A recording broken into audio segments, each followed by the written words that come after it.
O Senhor esteja convosco. Ele está no meio de nós. Proclamação do Evangelho de Jesus Cristo, segundo Mateus. Glória a vós, Senhor.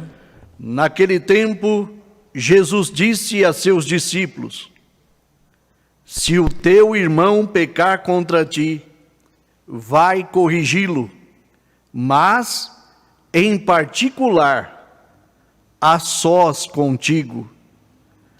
Se ele te ouvir, tu ganhastes o teu irmão.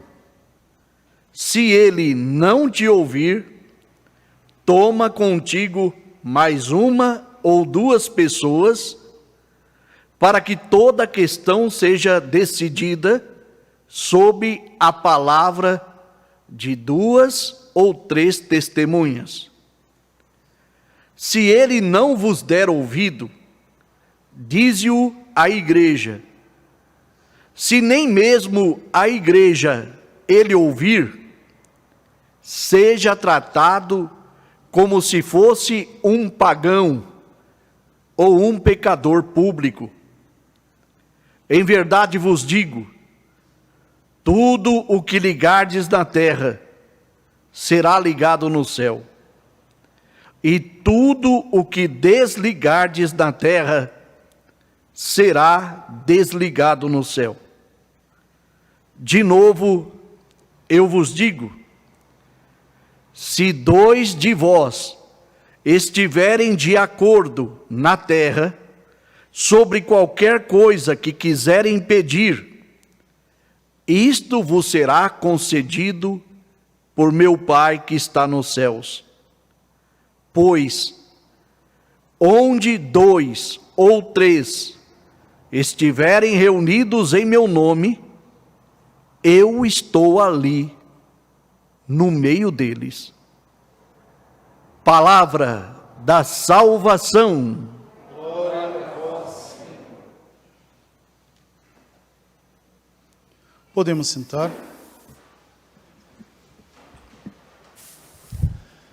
Queridos irmãos e irmãs, nós nos reunimos hoje em Eucaristia para viver verdadeiramente essa palavra que vai nos ajudar, vai nos conduzir a um caminho reto, a uma ação reta em Deus. Interessante nós ouvirmos as leituras, porque nós estamos no mês da Bíblia, e o mês da Bíblia nos ajuda bastante a sentir, a viver essa palavra que transforma o nosso coração, né? Isso é muito importante para o nosso crescimento, né? A palavra de Deus que transforma a nossa vida. Se pegarmos a primeira leitura, lá do livro da profecia de Ezequiel, nós vamos observar ali, nós estamos rezando o livro 4, né? Dentro dessas profecias. E ali a gente observa que o próprio Deus chama Israel de ímpio.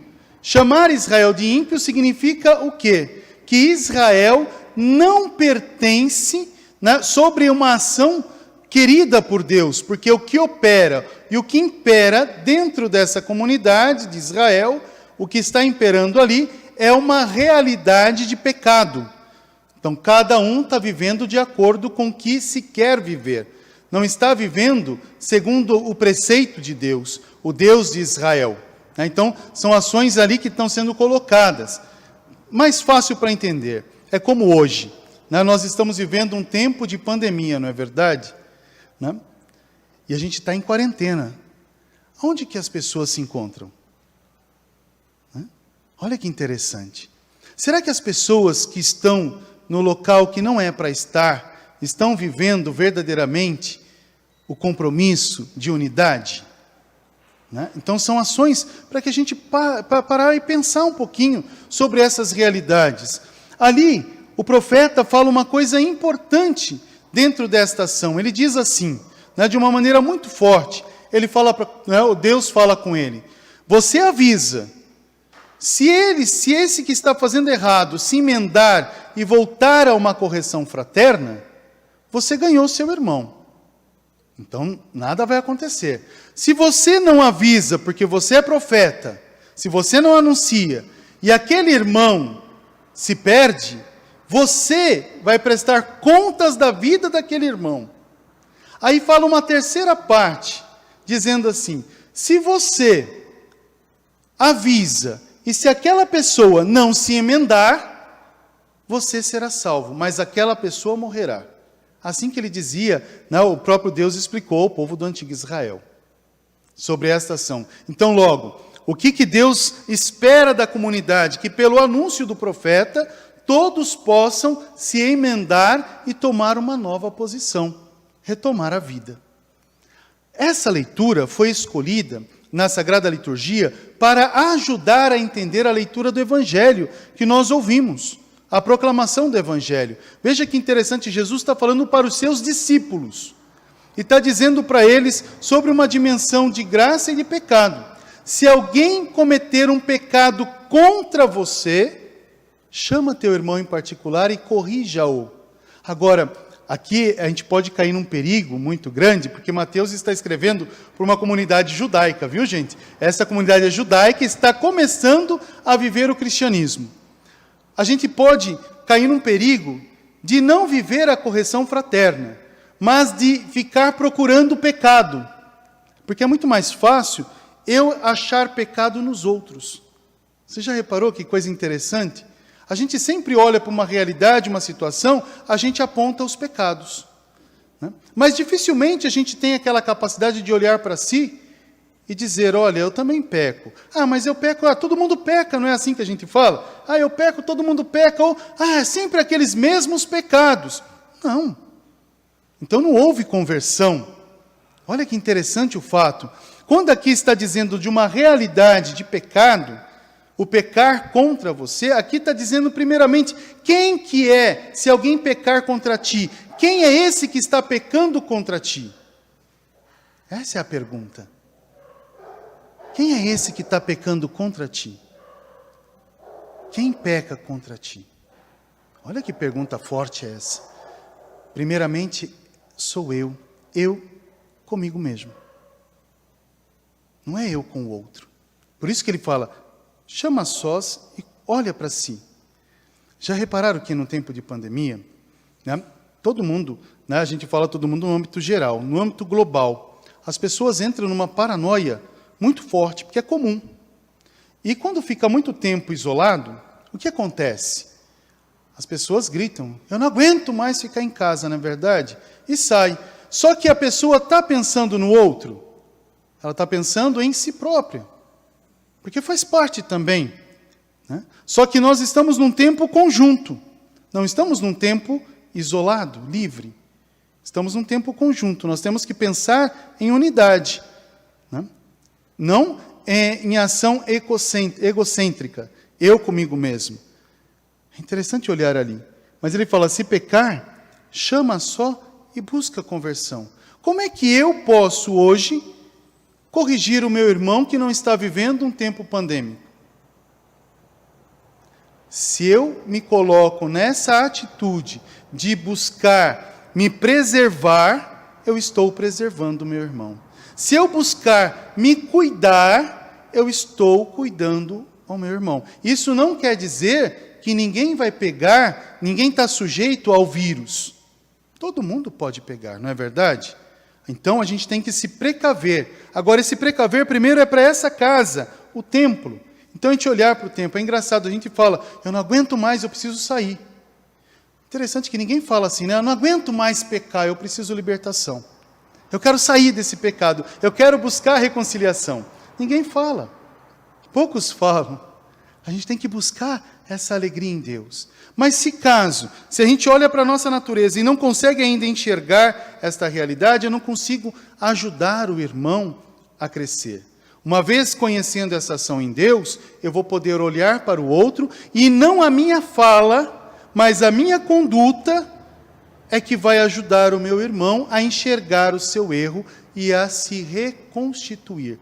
Mas se nem assim meu irmão se emendar, aí o texto diz assim, olha, chama 2 ou 3 e vai lá, né? Tenta fazer isso. Por que ele fala 2 ou 3? O texto ali diz, se eu vivo a justiça, o meu irmão que vive a justiça e o meu irmão que vive a justiça, nós somos uma comunidade. Então, essa comunidade vai mostrar ao nosso irmão que precisa buscar a salvação. Mas se mesmo assim não se emendar, ali fala a terceira parte, chama a igreja, ou leve a igreja. O texto em grego fala leve a igreja, a eclesia, né? Leve para lá. Isso quer dizer o quê? Olhando para aquela ação, vai dizer, quem que é o sinal do exemplo? A igreja para aquele tempo era o sinal da justiça, o exemplo. Aí sim, nós, como igreja, temos que ser exemplo para que todo mundo possa começar a vencer essa pandemia.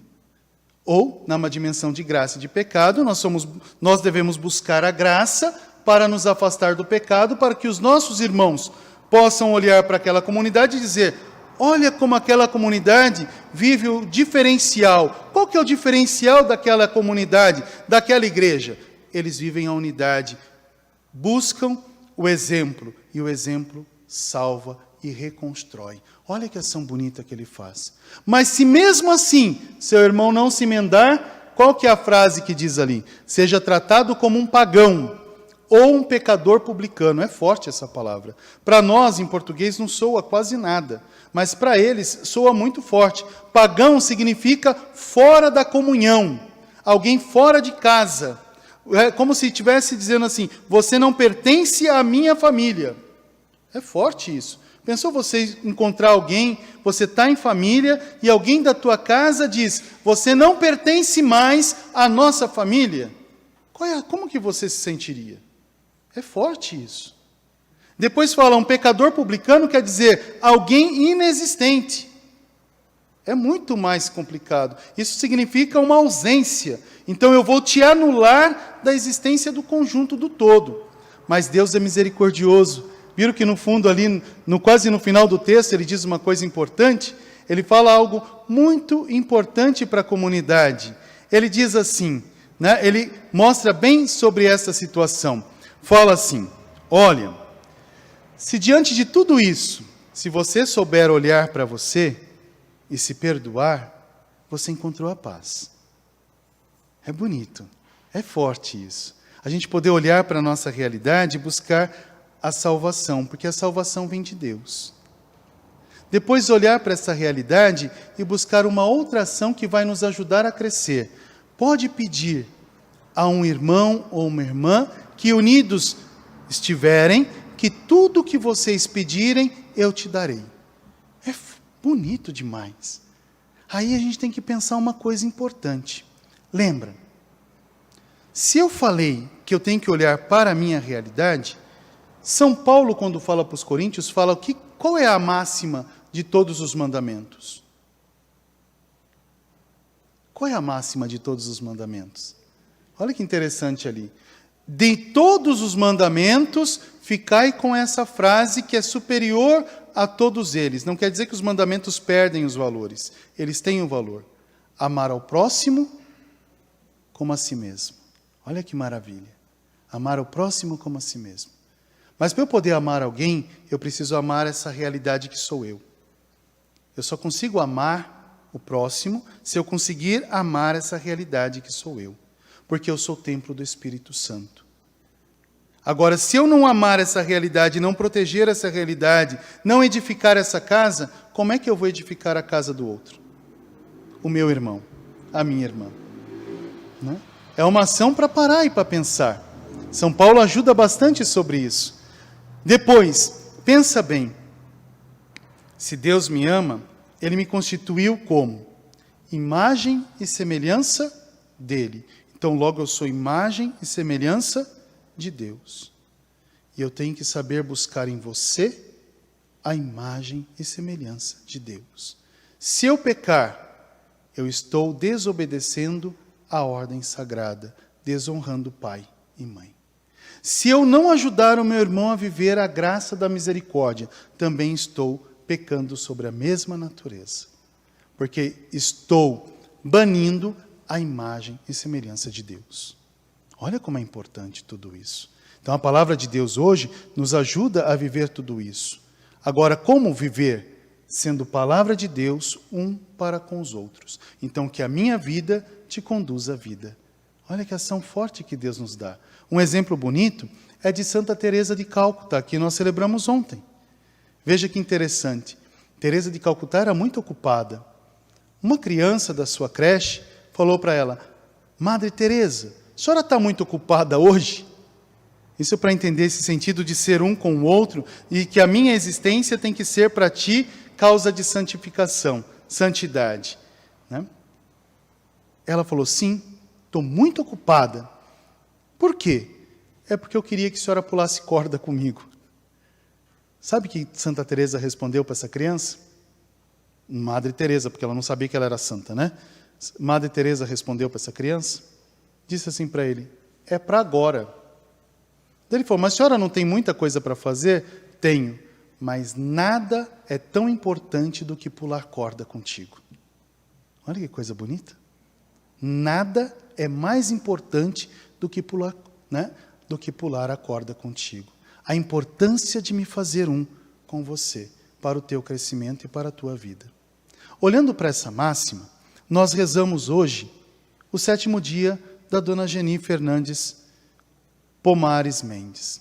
O que é rezar o 7º dia, se não se fazer um com a família? É saber olhar para a igreja e não se sentir isolado, pequeno, como família. Às vezes nós chegamos à igreja e nos colocamos, né, nos sentimos família, e é necessário isso, é tão importante, porque nos acolhe, nos dá força, e a gente consegue viver algo que, a priori, é finitude, é perda. Não é assim que as pessoas falam? É perda. Mas se a gente olhar para a igreja, nós não rezamos isoladamente. Ninguém reza isoladamente. Nós rezamos como uma grande família. Então, Geni deixa de pertencer somente a um grupo pequeno, chamado família, e passa a ser rezada num grupo maior, onde toda a comunidade se sente um. E reza a mesma família, a mesma pessoa. Agora, nós rezamos a morte? Não. Seria muito triste, meus irmãos, rezarmos a morte da Dona Geni. Seria muito pouco. Ela não mereceria isso. Né? Isso a gente pode dizer, ela não mereceria isso. A gente poder dizer, eu fui na missa, a missa do 7º dia da morte. Não. Seria quase que para dizer assim, olha, nós não estamos seguindo o mandamento de Deus. Veja que importante. Eu falei no início dessa missa. Geni percorreu a sua estrada. Guardou a sua fé. Para ela é reservada a coroa da vitória. Uma mulher vitoriosa. Né? Essa é a parte que você, né? Não só o núcleo familiar tem que trazer consigo, mas toda a igreja, vitoriosa no Senhor, porque prontamente cumpriu a missão em Deus. Se a gente puder olhar sobre a nossa história, nós vamos entender que viemos de Deus. Caminhamos na terra para Deus, cumprindo a vontade de Deus, para um dia retornarmos ao Senhor e celebrarmos a sua graça, a sua vitória. Com certeza, Geni escutou essa frase de nosso Senhor. Geni, minha filha amada e fiel, vem para a alegria de teu Senhor. E se ela foi para a alegria de Deus, nós na terra, saudades, perda não. Devemos dizer hoje, 7º dia, é o dia da plenitude, dia de poder dizer, Senhor, nós te louvamos a vida de Geni, te louvamos a vida terrena, mas te louvamos mais ainda a vida eterna concedida à nossa irmã, porque ela soube fazer a vontade de Deus, sendo filha, sendo jovem, sendo esposa, sendo mãe, sendo avó, agora sendo de Deus, sendo eterna. Porque a eternidade não foi dada agora no 7º dia, mas foi dada no dia do seu batismo. No dia do batismo o Senhor já a fez eterna, e agora ela entra na eternidade e descansa em paz. Né? Essa é a nossa missão. Por isso que digo para vocês, nós nos fazemos um, Por isso que a família hoje é amparada nos braços misericordiosos do Pai, das misericórdias. Toda a família. E a família é amparada num sentido comunitário, onde todos nos fazemos irmãos e não nos unimos para sofrer, mas nos unimos para ter a certeza dessa vida, que não terminou pela sua morte terrena, mas que alcançou a sua plenitude no céu. E um dia todos nós nos encontraremos em Cristo, para celebrar e rezar sempre essa vitória. Que nossa irmã descanse em paz, que o resplendor da luz perpétua brilhe sobre ela, como também brilhou sobre a vida de Ricardo Arada. Com certeza a gente fala assim, a gente perde. É uma catequese tão triste.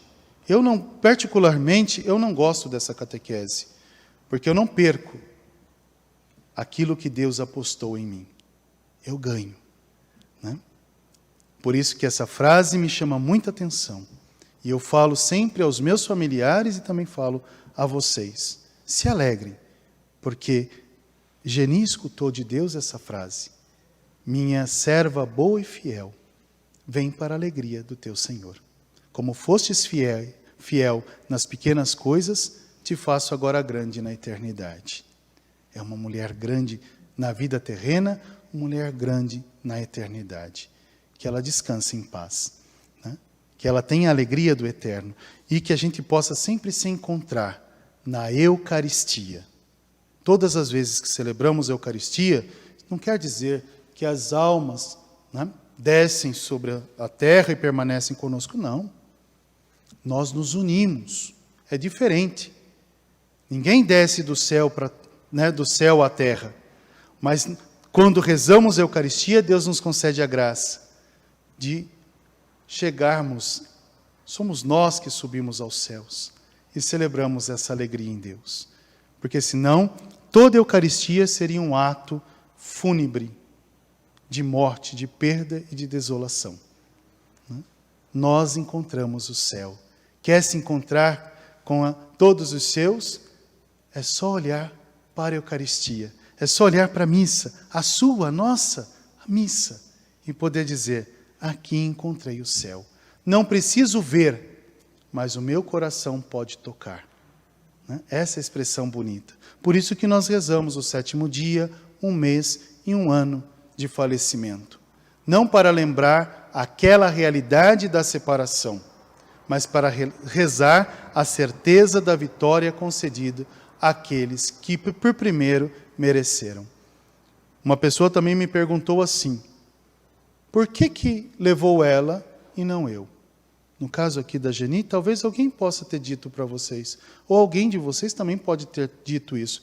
Por que não fui eu e ela ficou? E ela, com a comunidade. Eu acho que eu deveria de ir. Ela era mais importante. Fizeram essa pergunta para Padre Pio. Vocês conhecem Padre Pio de Pietrelcina. Padre Pio muito forte, muito santo.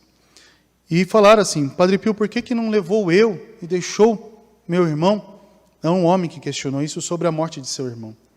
Padre Pio olhou para ele e falou assim, Deus nos fez santos. Nós nos perdemos na vida. Mas ele falou assim, você tem uma esposa? E esse homem disse, tenho. E ele falou uma coisa interessante. Se você for dar uma rosa para a tua esposa, você vai pegar uma rosa sem pétalas? Ela vai gostar? Ele disse, não. Se você pegar uma rosa murcha e der para sua esposa, vai alegrar o coração dela? Também não. Que rosa você tem que dar para sua esposa? A mais bela rosa, ele falou. E é assim que a gente faz até hoje, Se a gente vai dar um presente, uma flor para alguém, você vai na floricultura, no garden, você vasculha tudo para achar a flor mais perfeita. Aquela flor que expressa o sentimento maior, que quando você entrega a pessoa, quase que se derrete de tanta felicidade de ver aquela flor. E você fala, era a sua cara, por isso que eu trouxe para você. Não é assim que a gente fala? Olhei para a flor e falei, é você. Quando Deus também leva os nossos irmãos para o céu, não leva alguém que já terminou a vida, não. Ele sabe quem ele colhe. E colheu a mais bela flor. Vocês puderam dar o mais belo tesouro ao teu Senhor. Essa é a parte mais importante. Foi por isso que Padre Pio falou assim para esse homem. Quando uma pessoa vai ao céu, não vai ao céu porque findou a vida, porque teve uma doença, ou teve uma realidade, um fato, uma história. É porque era a mais bela flor. Né? Essa é a parte importante. Se um dia Deus deu a graça, né, ao Senhor de poder receber aquela que entrou, hoje tem a dignidade de poder dizer: Senhor, conduzo a minha esposa à alegria da tua eternidade, né? A certeza da tua eternidade. Me destes um tesouro, mais belo que o sol, pude amar. Senhor, aqui está o teu tesouro, aonde a glória há de edificar. Essa é a missão. Por isso que és também um homem honroso diante do Senhor. Né? Que a honra e a glória permaneça sobre a vossa vida. Que o Senhor te abençoe e te dê força sempre, porque a missão continua. A vida dos filhos, neto, toda a história tem que continuar. E lá no céu, alguém intercede por ti. Louvado seja o nosso Senhor Jesus Cristo.